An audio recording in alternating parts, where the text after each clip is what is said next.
আসসালামু আলাইকুম ওয়া রাহমাতুল্লাহি ওয়া বারাকাতুহু। এমন একজন মানুষ যাকে কোরআনের পাখি লাকাব দেওয়া হয়েছিল, অনেক জনকে দেওয়া হয়েছিল, কিন্তু ইনি একজন আলাগ মানুষ যাকে সবাই ভালোবাসে, যিনার নাম আল্লামা দেলোয়ার হোসেন সাঈদী।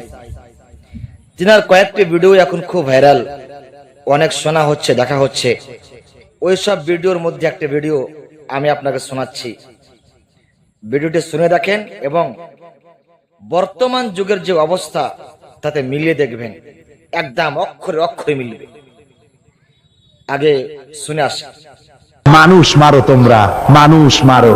আহা, যারে মারলা একটুখানি হিউম্যানিটি, বিবেক দিয়ে চিন্তা করো।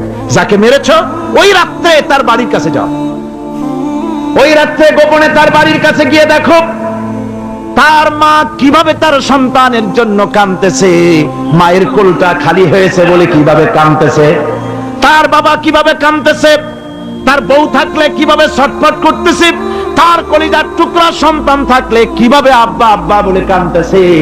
যারে গুলি করে মেরেছো একবার বাড়ির কাছে গিয়ে কান পাচা শোনো। মনে রাখো যুবক, সন্ত্রাসীরা, শুনে রাখো, অস্ত্র দিয়া মানুষকে যারা মেরেছো, আল্লাহর কসম করে বলি যেভাবে মেরেছো ওইভাবে তোমাকেও নিহত হতে হবে, কোনো সন্দেহ নাই। বাড়িতে গিয়ে ডায়েরিতে লিখে রাখো আমার কথা। থামুন, বাড়িতে গিয়ে ডায়েরিতে লিখে রাখুন, ডায়েরিতে লিখে রাখো, যদি তুমি কাউকে হত্যা করে তার বউকে যদি বিধবা বানায় থাকো, তোমার বউ বিধবা হবেই, কোনো সন্দেহ নাই। তুমি যদি কারো ছেলেকে এতিম বানায় থাকো, তোমার ছেলেকে আল্লাহ এতিম বানায় রাস্তায় ভিক্ষা করায় ছাড়বেন। তুমি যদি কারো বাপকে মাকে কাঁদায় থাকো, আল্লাহ রাব্বুল আলামিন তোমার মা বাপকে কাঁদাবেন। তুমি যদি বেয়নটের খোঁচা দিয়া, ড্যাগারের খোঁচা দিয়া একটা মানুষকে যদি বুক ফেড়ে থাকো, তোমার বুকটা ঝাঁঝরা করে দেওয়ার মতো অস্ত্র আল্লাহ তৈরি করে রেখেছে। বিশ্বাস করো, বিশ্বাস করো। অননুমোদিত অস্ত্র থানায় জমা দিয়ে দাও, মসজিদে ঢোকো, নামাজ পড়ো, চরিত্রবান হয়ে যাও। তোমাদের প্রতি আমার উদাত্ত দাওয়াত, আমার বুক ভরা দরদ।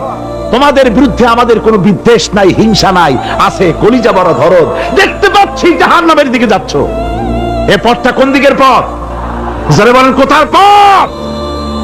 ওই নেতাদের পিছনে আর চলো না, তওবা করো।